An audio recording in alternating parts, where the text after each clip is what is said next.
Mga ka K5 diri nga area ginbawian sang kabuhi ang tatlo ka mga sakay samtang padayo naman nga ginabulong sa ospital. Ang isa ka tuig kag 11 ka bulan nga lapsag nga bata matapos nga kintutuan sa nga pick up ang ilang nga ginasakyan nga motorsiklo sa National Highway sa Barangay San Nicolas, San Dionisio, Iloilo pasado las 10:20 sang gabi, Domingo, Abril 26.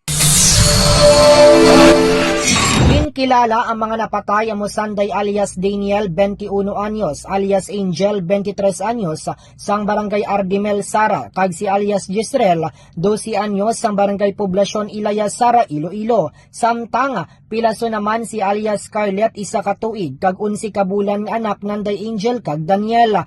Nahibaluan man nga nagabusong pa si alias Angel. Ang driver naman sang Ford nga pick-up amo si alias Barry, 52 anyos, kasado kag residente sang Zone 4 Kalumpang Molo, Iloilo City. Sa interview sang K5 News sa Kamsara kay Police Captain o si Winston Biadog, ang Deputy Chief of Police sang San Dionisio Municipal Police Station, ginpahayag sini nga halin ang mga biktima sa Suwa Beach kag pabalik na kuntani sa Sara sang nabungguan sila sang nagasunod nga Ford nga pickup nga papuli man sa syudad sang Iloilo. Ginapatihan nga madasig ang pagpadalagan sang pickup rason nga nabungguan ang mag-live-in partner lakip ng ila bata kag ginablos. Gilayon nga gindala ang mga ini sa Sara District Hospital apang ang tatlo sa ila ang gindeklarar nga patay samtang ang bata naman ang padayon nga ginabulong sa ospital matapos maangkon sang pila sa naglain-laing nga party sa iya lawas. Wala naman nasamaran ang driver sang pick-up kun sa diin nakahunong na sa karon sa kustodiya sang San Dionisio MPS. Balita nagikan diri sa Panwa sang San Dionisio, ini naman si K5